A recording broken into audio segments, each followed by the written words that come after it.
Everyone, welcome to Swati learning academy. Friends, आज हम लोग देखने वाले हैं विज्ञान को। यह सीटेट पेपर 2 साइंस वालों के लिए है। और अगर आप इसका पीडीएफ चाहते हैं तो वीडियो के डिस्क्रिप्शन में टेलीग्राम चैनल का लिंक दिया गया है, जहां जाकर आप इसे डाउनलोड कर सकते हैं और पढ़ सकते हैं। तो चलिए शुरू करते हैं आज की क्लास को। देखिए, इस चैप्टर में यानी इस क्लास में हम लोग देखने वाले हैं पोषक तत्व, उनके स्रोत, संतुलित आहार, अभावजन्य रोग और पोषकों का परीक्षण, मंड परीक्षण, प्रोटीन और वसा का परीक्षण, इन सभी चीजों को देखने वाले हैं। देखिए, सबसे पहले हम लोग जानेंगे भोजन के घटक के बारे में। जैसा कि हमने पिछली क्लास में पढ़ा था कि प्रत्येक व्यंजन जो है वो एक या अधिक प्रकार के कच्ची सामग्री से बना होता है, जो हमें पादपों या जंतुओं से मिलते हैं। इस कच्ची सामग्री में हमारे शरीर के लिए कुछ आवश्यक घटक होते हैं और इन घटकों को हम पोषक कहते हैं। यानी जो कुछ हम खाते हैं, चाहे वो पादप से प्राप्त हुआ हो, जंतु से प्राप्त हुआ हो, उसमें कुछ ऐसे आवश्यक घटक होते हैं जिन्हें हम लोग पोषक कहते हैं। अब पोषक क्या है?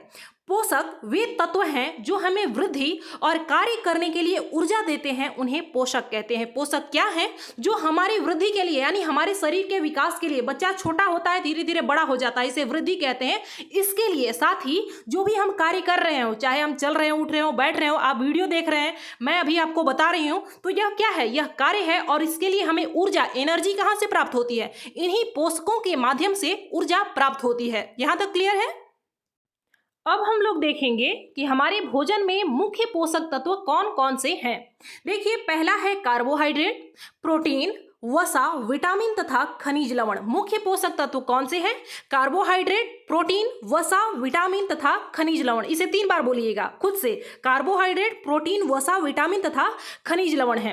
इसके अतिरिक्त यानी इनके अलावा भी हमारे भोजन में जो हम खाते हैं उसमें रुक्षांश तथा जल भी शामिल है, जिनकी हमारे शरीर को आवश्यकता है। ध्यान रखिएगा, ये जो रुक्षांश और जल है यह पोषक पदार्थ नहीं है। पोषक में कार्बोहाइड्रेट, प्रोटीन, वसा, विटामिन और खनिज लवण ही है। हमारे शरीर को रुक्षांश और जल की आवश्यकता है, लेकिन यह पोषक पदार्थ नहीं है।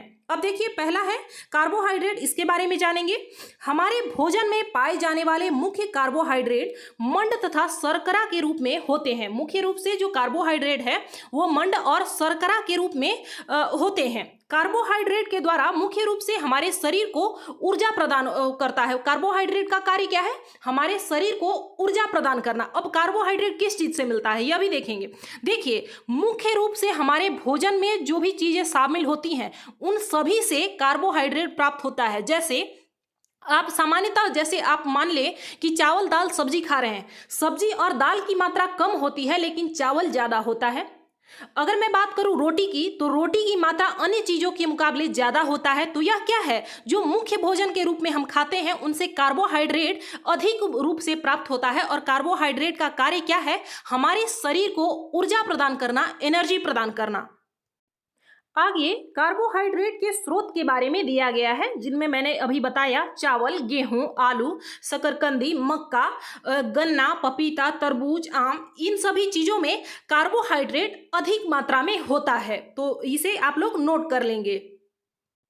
कार्बोहाइड्रेट के बाद दूसरा है प्रोटीन। प्रोटीन की आवश्यकता जो है शरीर की वृद्धि तथा स्वस्थ रहने के लिए होती है। प्रोटीन की जरूरत हमारे शरीर को क्यों है? वृद्धि के लिए, यानी बढ़ने के लिए, स्वस्थ रहने के लिए भी प्रोटीन की जरूरत है। प्रोटीन युक्त भोजन को प्रायः शरीर वर्धक भोजन कहते हैं। पूछा जाएगा आपसे, शरीर वर्धक भोजन किसे कहते हैं? तो जिन भोज्य पदार्थों में, जिन खाद्य पदार्थों में प्रोटीन की मात्रा अधिक हो उसे हम लोग शरीर वर्धक भोजन कहते हैं। अब इसके स्रोत कौन कौन से हैं ये हम लोग जान लेते हैं। सबसे पहले किसी भी चीज के स्रोत को हम लोग 2 भागों में बांटते हैं। पहला तो जंतु से प्राप्त हुआ उत्पाद, दूसरा है पादप से प्राप्त हुआ। तो देखिए, जंतु स्रोत में क्या आ गया? मांस हो गई, मछली हो गई, पनीर, दूध, अंडे, ये सभी प्रोटीन के स्रोत हैं। कैसे स्रोत हैं? जो कि जंतु से प्राप्त हो। वहीं पादप स्रोत में हम लोग देखें तो सोयाबीन, राजमा, दाल, मूंगफली, चना, मटर, इन सभी में ये क्या है? ये पादपों से प्राप्त जो है वो प्रोटीन जिनमें पाया जाता है, यह पादप स्रोत हैं और यह जंतु स्रोत हैं। तो आप लोग इसे नोट कर लीजिएगा। प्रोटीन का सबसे मुख्य कार्य क्या होता है? वृद्धि देना, शरीर को स्वस्थ रखना, और प्रोटीन युक्त भोजन को शरीर वर्धक भोजन कहते हैं। इसे याद रखेंगे। अगला है वसा।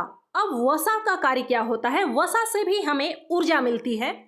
अब देखिए, आपके मन में प्रश्न आएगा कि कार्बोहाइड्रेट से भी हमें ऊर्जा मिलती है और वसा से भी ऊर्जा मिलती है, तो दोनों में क्या मात्रा समान ही है? लेकिन वास्तविकता यह है कि कार्बोहाइड्रेट की तुलना में वसा की समान मात्रा से हमें अधिक ऊर्जा प्राप्त होती है। अब इसका मतलब समझिएगा, जैसे आपके पास ऐसा खाद्य पदार्थ है जैसे कि 1 केजी आपके पास चावल है और 1 केजी आपके पास कोई अन्य ऐसा खाद्य पदार्थ है जिसमें वसा ज़्यादा हो, वसा की मात्रा ज़्यादा हो, तो आपको ज़्यादा ऊर्जा किससे प्राप्त होगा? क्या 1 केजी चावल खाने से आपको ज्यादा ऊर्जा प्राप्त होगा या फिर 1 केजी ऐसा कोई वस्तु जिसमें वसा की मात्रा अधिक हो? तो इसमें 1 केजी ऐसी मात्रा जिसमें वसा अत्यधिक मात्रा में हो, उससे हमें ज्यादा ऊर्जा प्राप्त होता है बजाय कि कार्बोहाइड्रेट की तुलना में। कार्बोहाइड्रेट से ज्यादा यानी समान मात्रा में अगर वस्तुओं को ले तो कार्बोहाइड्रेट से ज्यादा हमें वसा से ऊर्जा प्राप्त होता है। यहां तक हो गई बात। अब हम इसके स्रोत की बात कर लेते हैं। तो पादप स्रोत के अंतर्गत हो गया मूंगफली, तिल, गिरी, तेल, यानी जिनसे भी फैट यानी वसा प्राप्त हो वो पादप स्रोत हो गए। जंतु स्रोत में हो गया अंडे, मछली, मांस, दूध, घी, मक्खन, ये सभी क्या हो गए? वसा के जंतु वाले स्रोत हो गए, यानी जो जंतु से प्राप्त हो। यहां तक हो गई बात। बिल्कुल समझते हुए चलिएगा, ऐसा नहीं है कि केवल बस ऐसे ही देखने के लिए देख रहे हैं, टाइम पास नहीं करना है, एकदम सीरियस होकर पढ़िएगा। अब आगे विटामिन के बारे में दिया गया है। ये कई प्रकार के होते हैं जिन्हें अलग अलग नामों से जाना जाता है। इनमें से कुछ विटामिन को vitamin A, vitamin B, vitamin C, vitamin D, vitamin E तथा विटामिन के नाम से जाना जाता है। विटामिन के एक समूह को विटामिन बी कॉम्प्लेक्स भी कहते हैं। हमारे शरीर को सभी प्रकार के विटामिनों की अल्प मात्रा में, अल्प का मतलब होता है थोड़ा, और थोड़ी मात्रा में आवश्यकता होती है, यानी जरूरत होती है। इन विटामिनों की बहुत अत्यधिक जरूरत नहीं होती है, लेकिन अल्प मात्रा में इसकी जरूरत होती है। अब देखिए, विटामिन ए का क्या कार्य है। यह जो है हमारी त्वचा तथा आंखों को स्वस्थ रखता है। यह क्या करता है? हमारी त्वचा को तथा आंखों को स्वस्थ रखने का काम विटामिन ए करता है। और इसके मुख्य स्रोत हैं पपीता, गाजर और मछली का तेल, दूध, ये सब क्या है? विटामिन ए के स्रोत हैं। अब है विटामिन सी। अब इसका कार्य क्या है? यह जो है रोगों से लड़ने में हमारी मदद करता है। विटामिन सी का कार्य क्या है? रोगों से लड़ने में हमारी मदद करता है। इसलिए आपने देखा होगा कोरोना का जब काल था उस समय विटामिन सी की गोलियां लेने की सलाह लोग देते थे ताकि हमारे अंदर रोग प्रतिरोधक क्षमता बढ़े। देखिए, इसके मुख्य स्रोत हैं, जैसे आप याद रख सकते हैं कि जो भी खट्टे फल होते हैं उनसे विटामिन सी की प्राप्ति होती है। जैसे संतरा हो गया, अमरूद हो गया, टमाटर, नींबू, आंवला, ये सभी मुख्य स्रोत हैं विटामिन सी के। आगे है विटामिन डी। अब विटामिन डी का कार्य है हमारी अस्थियों यानी हड्डियों को और दांतों के लिए कैल्शियम का उपयोग करने में हमारे शरीर की सहायता करना। क्या करता है? हमारी हड्डियों के लिए और दांतों के लिए कैल्शियम का उपयोग करने में विटामिन डी जो है हमारे शरीर की सहायता करता है। अब देखिएगा, हमारा शरीर जो है वो भी सूर्य के प्रकाश की उपस्थिति में विटामिन डी का निर्माण खुद भी कर लेता है। हमारा शरीर जो है वो सूर्य के प्रकाश की उपस्थिति में विटामिन डी का निर्माण खुद भी स्वयं कर सकता है। अब देखिए, इसके विटामिन डी के स्रोत कौन कौन से हैं? दूध हो गया, मक्खन हो गया, अंडा, मछली, ये सभी विटामिन डी के स्रोत हैं। आगे खनिज लवण के बारे में देखते हैं। देखिए, खनिज लवण जो है हमारे शरीर को खनिज लवणों की आवश्यकता अल्प मात्रा में होती है, यानी थोड़ी मात्रा में होती है। शरीर के उचित विकास तथा अच्छे स्वास्थ्य के लिए प्रत्येक खनिज लवण आवश्यक है, यानी प्रत्येक जरूरी है हमारे शरीर के अच्छे विकास के लिए, जिनमें से किसी किसी का नाम आप लोगों ने सुना होगा। जैसे पहला हो गया आयोडीन। अब आयोडीन के स्रोत क्या है? पालक, अदरक और समुद्री उत्पाद, यानी जो ऐसे जलीय जीव जो समुद्र से प्राप्त होने वाले जितने भी जीव जंतु हैं उन सभी से आयोडीन हमें प्राप्त होता है। वे आयोडीन के स्रोत हैं और उन्हीं में से एक है नमक। इसीलिए आयोडीन युक्त नमक का इस्तेमाल करने की हमें सलाह दी जाती है। यहाँ तक हो गई बात। अगला है फास्फोरस। यह भी खनिज लवण ही है और इसके स्रोत हैं दूध, केला, गेहूं, ये सभी फास्फोरस के स्रोत हैं। आगे है कैल्शियम। अब कैल्शियम के स्रोत क्या है? दूध, अंडा आदि सभी कैल्शियम के स्रोत हैं। लोहे के स्रोत, अब लोहे के स्रोत क्या हैं? पालक, सेब और यकृत, यानी जो मांस वगैरह खाते हैं उनके लिए यकृत खाना अच्छा रहेगा। लोहे का अगर किसी के अंदर कमी है तो इसकी पूर्ति करने के लिए पालक, सेब, यकृत आदि खा सकते हैं। हम लोगों ने अभी पोषक तत्वों के बारे में देखा। अब हम लोग जानेंगे कि रुक्षांश का क्या काम है हमारे शरीर में। यह जो है हमारे शरीर को आहारी रेशों तथा जल की भी आवश्यकता होती है, और आहारी रेशे को भी हम रुक्षांश भी कहते हैं। यानी यह रुक्षांश या आहारी रेशा, ये दोनों एक ही हैं, एक ही नाम है। यह आहारी रेशा हो चाहे रुक्षांश हो, यह इसकी आवश्यकता तो होती है, लेकिन यह पोषक पदार्थ नहीं है, इस बात को ध्यान में रखिएगा। अब रुक्षांश के मुख्य स्रोत यानी आहारी रेशे के मुख्य स्रोत क्या है? साबुत खाद्यान्न, यानी जो खड़े अनाज होते हैं जिन्हें ऐसे टुकड़ों में नहीं बांटा गया हो, जैसे साबुत अगर चना कहा जा रहा हो तो जो चना है ऐसे ही उसे दाल में नहीं बदला गया हो, ऐसे ही साथ ही दाल, आलू, ताजे फल और सब्जियां ये रुक्षांश के यानी आहारी रेशे के मुख्य स्रोत हैं। यह हमारे शरीर को पोषक प्रदान नहीं करता। अब इसका कार्य क्या है यह देख लेते हैं। हमने देखा कि यह पोषक पदार्थ नहीं है, लेकिन इसकी आवश्यकता होती है हमारे शरीर को। तो क्यों होता है? रुक्षांश जो है बिना पचे भोजन को बाहर निकालने में हमारे शरीर की सहायता करता है। रुक्षांश का मुख्य कार्य क्या है? बिना पचे भोजन को बाहर निकालने में हमारे शरीर की सहायता करता है। अब आगे है जल, क्योंकि जल की भी हमारे शरीर को आवश्यकता होती है। तो जल का कार्य क्या है? भोजन में उपस्थित पोषकों को, जो पोषक तत्व को हमने खाया है, उन्हें अवशोषित करने में हमारे शरीर की सहायता करता है। इन्हीं की मदद से हमारे शरीर में वो भोजन जाकर पचता है, और वो जो विटामिन है, प्रोटीन है, कार्बोहाइड्रेट है, वो हमारे शरीर में अवशोषित होता है, ऊर्जा प्रदान करता है जल की मदद से ही। यह जो है यह भी कुछ विशिष्ट नहीं, अपशिष्ट पदार्थ, यानी वैसे गंदे पदार्थ जिनकी जरूरत हमारे शरीर को नहीं है, उन्हें मूत्र के माध्यम से, पसीने के माध्यम से शरीर को बाहर निकालने में सहायता करता है। तो जल का कार्य भी हमने देखा। रुक्षांश यानी आहारी रेशों का कार्य क्या होता है और इसके स्रोत क्या हैं, यह भी हमने देखा। अब हम लोग देखेंगे संतुलित आहार के बारे में। देखिए संतुलित आहार क्या है? हमारे शरीर की वृद्धि और अच्छे स्वास्थ्य को बनाए रखने के लिए हमारे आहार में वे सभी पोषक तत्व उचित मात्रा में होने चाहिए जिनकी हमारे शरीर को आवश्यकता होती है। जिनकी जरूरत हमारे शरीर को है वे सभी आवश्यकता से न अधिक हो और न आवश्यकता से कम हो, ऐसा जो भोज्य पदार्थ है, खाद्य पदार्थ है, उसे हम लोग क्या कहेंगे? उसे संतुलित आहार कहेंगे। अब हम लोग जानते हैं कि भारत की अधिकांश जनसंख्या जो है वो गरीब है। उन लोगों के पास, जैसा कि अभी मैंने बताया कि कार्बोहाइड्रेट के स्रोत क्या हैं, प्रोटीन के, विटामिन के स्रोत क्या क्या हैं। आपको लगता है कि कोई सामान्य व्यक्ति उन चीज़ों को खा सकता है? नहीं खा सकता। जब तक लोग जो हैं वो अच्छे खासे, जिनके पास पैसे नहीं हैं, वो इन चीज़ों का सेवन नहीं कर सकते। उनके पास इतना पैसा ही नहीं होगा कि वो खाएंगे। तो उन लोगों के लिए क्या है? जैसे अगर आप दालों का इस्तेमाल करते हैं, मूंगफली खाते हैं, सोयाबीन, अंकुरित बीज, मूंग या फिर चना आदि का सेवन करते हैं, साथ ही केला, पालक, सत्तू, यहाँ तक कि सत्तू भी जिसे हेय दृष्टि से देखा जाता है, गुड़, फल, सब्जियां, इन चीजों का सेवन करते हैं, तो यह भी संतुलित आहार का ही उदाहरण है। तो वैसे लोग जो उतना ज्यादा भोजन नहीं जुटा पाते, वो लोग भी अगर यह सब का सेवन करें तो जो आहार, जो पोषक तत्व तो हमारे शरीर के लिए जरूरी है, आवश्यक है, उनकी प्राप्ति उन्हें अच्छे से हो जाएगी। अब हम लोग देखेंगे भोजन पकाते समय आपको क्या करना चाहिए और क्या नहीं करना चाहिए ताकि उनके पोषक तत्व नष्ट ना हो, यह देखेंगे। भोजन पकाते समय ही कुछ पोषक तत्व नष्ट हो जाते हैं, इसलिए प्रयास करें कि जिन सब्जियों को ऐसे ही खाया जा सकता है उसे कच्चा ही खाने का प्रयास करें ताकि उनका पोषक तत्व नष्ट ना हो। भोजन पकाते समय अधिक पानी के उपयोग करने तथा उस पानी को फेंकने से पोषक तत्व नष्ट हो जाते हैं, फिर वो किसी काम का नहीं रह जाता है। चावल और दालों को बार बार धोने से विटामिन और खनिज लवण नष्ट हो जाते हैं।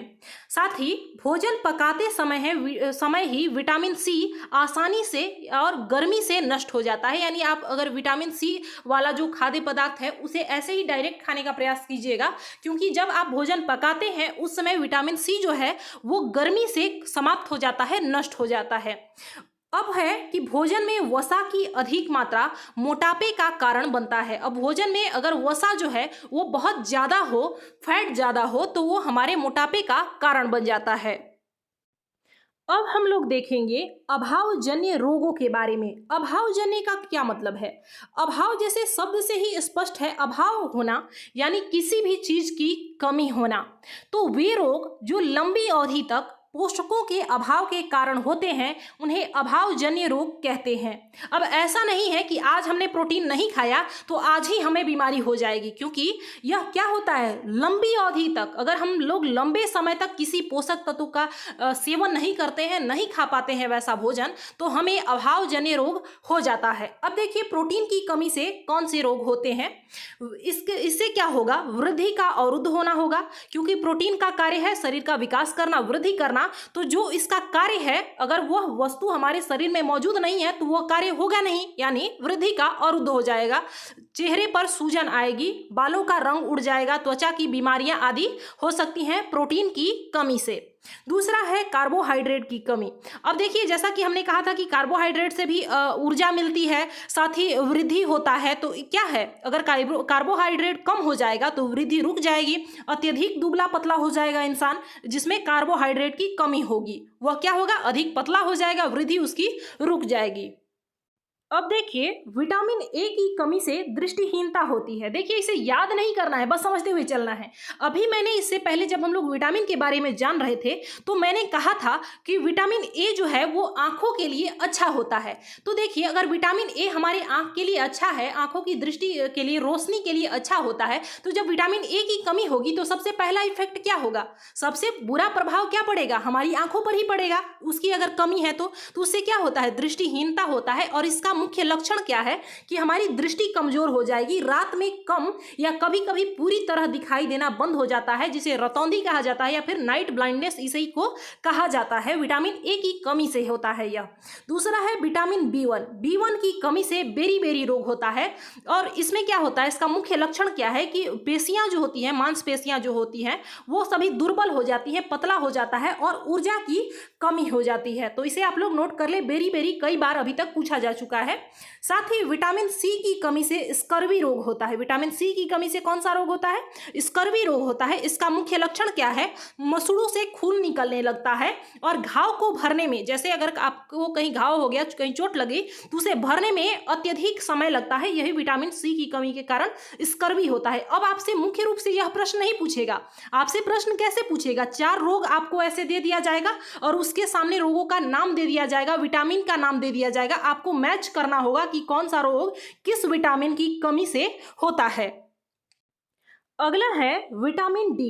अब विटामिन डी की कमी से रिकेट्स नामक बीमारी होता है। रिकेट्स का पहचान क्या है, लक्षण क्या है, अस्थियां यानी हड्डियां मुलायम होकर मुड़ जाती हैं। जैसा कि हम लोग विटामिन डी पढ़ रहे थे तब हमने देखा था कि विटामिन डी का कार्य है कि हमारे शरीर को की जो हड्डियां और दांतों के लिए जो कैल्शियम जो कि आवश्यक है उसे पाने में, उसे बनाने में, उसका उपयोग करने में हमारी मदद करता है विटामिन डी। तो जब विटामिन डी कम हो जाएगा तो इसका प्रभाव कहाँ देखने को मिलेगा, हमारी अस्थियों पर मिलेगा, दांतों पर मिलेगा। अस्थियां यानी जो हड्डियां हैं वह मुलायम होकर मुड़ जाती हैं। यही रिकेट्स बीमारी होता है और इसी का यह लक्षण है। उसके बाद दिया गया है कैल्शियम के बारे में। अब जो है कैल्शियम जो है हमारी अस्थियों के लिए, हड्डियों के लिए और दांतों के लिए आवश्यक है। कैल्शियम कम होगा तो आपकी हड्डियां कमजोर हो जाएंगी और दांत कमजोर होना शुरू हो जाएगा। तो यह इसका कैल्शियम अगर नहीं रहेगा तो यह रोग आपको होने का संभावना है। उसके बाद है आयोडीन। अब आयोडीन अगर कम हो जाता है तो उससे घेंघा रोग होता है, जिसका आपने बहुत सारे ऐड वगैरह में आपने देखे होंगे। इसमें क्या होता है कि गर्दन की जो ग्रंथि होती है वह फूल जाता है, उसमें अत्यधिक सूजन हो जाता है। और जो छोटे बच्चे होते हैं, जो गर्भस्थ शिशु होते हैं, अगर उनकी माता आयोडीन का सेवन नहीं कर रही है तो वो बच्चे मानसिक विकलांगता के शिकार हो जाते हैं आयोडीन की कमी के कारण। इसकी अत्यधिक मात्रा नहीं चाहिए होती है, थोड़ी ही चाहिए होती है, यानी अल्प मात्रा ही चाहिए होती है। लेकिन अगर इस पर ध्यान नहीं दिया जाए, नहीं सेवन किया जाए तो इससे बच्चे मानसिक रूप से विकलांग हो सकते हैं। अगला है लौह। इसकी कमी के कारण अरक्तता होता है, जिसे हम लोग एनीमिया कहते हैं। और जब किसी को एनीमिया हो जाता है तो उसे पढ़ने में मन नहीं लगेगा, कमजोरी होगा। जब वीकनेस ज़्यादा होगा तो फिर आप पढ़ कहाँ से पाएंगे। तो इसलिए ज़रूरी है कि इन सभी चीज़ों का हमारे अंदर पर्याप्त पूर्ति हो और इनके लिए जो खाद्य पदार्थ आवश्यक है वो आप लोग उनका सेवन करें, उसे खाएं, संतुलित आहार खाएं ताकि स्वस्थ रहें, क्योंकि पढ़ाई तभी हो पाती है जब आप लोग स्वस्थ होंगे। अब देखिए पोषक तत्व अभावजन्य रोग, स्रोत आदि को देखने के बाद सबसे लास्ट में हम लोग देख रहे हैं पोषकों का परीक्षण। इसका मतलब क्या है, किसी भी खाद्य पदार्थ में कौन सा पोषक तत्व मौजूद है उसकी उपस्थिति को हम लोग कैसे जानेंगे। तो इसके लिए हम लोग परीक्षण, कौन सा परीक्षण किया जाता है, किस चीज की मदद से आप लोग जान सकते हैं कि किस खाद्य पदार्थ में क्या है, कौन से पोषक पदार्थ हैं, क्योंकि यह विज्ञान है और इसमें प्रयोग तो किया ही जाता है। देखिए, इन परीक्षणों को करने के लिए आपको आयोडीन, कॉपर सल्फेट तथा कास्टिड सोडा विलयनों की आवश्यकता होगी। यहाँ पर यह जानना बहुत जरूरी नहीं था, लेकिन एग्जाम में आपसे यह पूछा जा सकता है। अब देखिए, सबसे पहला है आयोडीन का तनु विलयन बनाने के लिए जल से आधी भरी परख नली में कुछ बूंद टिंचर आयोडीन को मिला दीजिए। क्या करना होगा, आयोडीन का तनु विलयन बनाने के लिए हमें जल से आधी भरी परख नली में कुछ बूंद जो होता है वो टिंचर आयोडीन मिला देने से क्या हो जाएगा, आयोडीन का तनु विलयन बन जाएगा। उसके बाद है कॉपर सल्फेट का विलयन। इन सभी चीज़ों की जरूरत पड़ेगी आपको, इसलिए यह कैसे तैयार करना है इसके बारे में बताया गया है। कॉपर सल्फेट का विलयन कैसे बनाना है, 100 मिलीलीटर जल में 2 ग्राम कॉपर सल्फेट घोलने से कॉपर सल्फेट का विलयन बन जाता है। पानी में आपको 100 ml पानी में आपको 2 ग्राम कॉपर सल्फेट डाल देना है। उसके बाद है 100 ml जल में 10 ग्राम कास्टिड सोडा डालने से हमें अभिष्ट जो कास्टिड विलयन है वो मिल जाता है। बोलने से, यहाँ पर टाइपिंग में गलती हो गई है, यहाँ पर बोलने से नहीं होगा बल्कि डालने से होगा। तो यहाँ तक आप लोग अच्छे से नोट कर लीजिएगा और इसे लिख लीजिएगा, यहाँ से भी प्रश्न पूछने की संभावना है। अब यह तो था कि आपको किन किन चीज़ों की जरूरत होगी और उसे आप कैसे बनाएंगे। अब परीक्षण कैसे करना है यह देखेंगे हम लोग। सबसे पहला है मंड के लिए परीक्षण। अभी हमने देखा था कि कार्बोहाइड्रेट में क्या पाया जाता है, मंड या स्टार्च पाया जाता है। तो आपसे यह भी पूछा जाता है कि मंड परीक्षण या फिर कार्बोहाइड्रेट का परीक्षण, यह दोनों एक ही है। अब देखिए, खाद्य पदार्थ पर कोई भी, या तो वो कच्चा सामग्री हो, अगर आपको जांच करना है कि इस भोज्य पदार्थ में, इस खाद्य पदार्थ में कार्बोहाइड्रेट है या नहीं, तो आप क्या करेंगे, या तो कच्चा पदार्थ हो या फिर जो पका हुआ भोजन है उसी को लेकर आयोडीन के विलयन की कुछ बूंदे डालने पर खाद्य पदार्थ का रंग अगर नीला या काला हो जाता है तो वो क्या है, इससे क्या सिद्ध होता है, इससे यही सिद्ध होता है कि उस भोजन में मंड यानी स्टार्च या फिर कार्बोहाइड्रेट जो है वो मौजूद है, उसकी मात्रा है। अब ये हमने देखा कार्बोहाइड्रेट का परीक्षण हम लोग कैसे करेंगे किसी भी भोजन में। दूसरा है प्रोटीन का परीक्षण। अब किसी भोजन में प्रोटीन है या नहीं है इसका जांच हम लोग कैसे करेंगे। अभी हम लोगों ने कॉपर सल्फेट का विलयन बनाना सीखा था और कास्टिड सोडा का विलयन कैसे बनाना है यह भी देखा था। इसके लिए आपको क्या करना है, जो भी खाद्य पदार्थ है उसको आप लेंगे, उस पर 2 बूंद कॉपर सल्फेट का विलयन और 10 बूंद कास्टिड सोडा का विलयन डालेंगे। अगर डालने के बाद खाद्य पदार्थ का जो रंग है वो बैंगनी रंग अगर हो जाता है तो यह प्रोटीन की उपस्थिति को दर्शाता है, यानी उस खाद्य पदार्थ के अंदर प्रोटीन उपस्थित है, उसमें प्रोटीन मौजूद है। अब आगे है वसा का परीक्षण। वसा का परीक्षण बहुत ही सामान्य सा है, ज्यादातर जो तैलीय चीज होता है उसमें वसा होता है। जैसे कि अब इसका परीक्षण कैसे करेंगे, किसी भी खाद्य पदार्थ को, मान लीजिए आपके पास तिल है, मूंगफली है, उसे आप कागज में ऐसे लपेट कर रख लेंगे और उसके बाद उसे किसी भारी चीज से कूटेंगे। इसमें ध्यान रखना है कि कागज फटे नहीं, बल्कि वो ऐसे ही रहे, अच्छा रहे। थोड़ा मोटा कागज लीजिएगा, मोटा पेपर लेंगे और उसमें क्या करेंगे, अगर फिर कागज को खोल कर देखेंगे, अगर उस कागज पर तेल का धब्बा हमें मौजूद होता है, तेल का धब्बा अगर देखने को मिलता है तो यानी कि उस खाद्य पदार्थ में, उस भोज्य पदार्थ में वसा उपस्थित है। तो यही था खाद्य पदार्थों का परीक्षण, जिसमें हमने कार्बोहाइड्रेट का परीक्षण देखा, प्रोटीन का परीक्षण और वसा के परीक्षण को देखा। तो फ्रेंड्स, इस चैप्टर में बस इतना ही था। मिलते हैं हम लोग इस अगली क्लास में। धन्यवाद।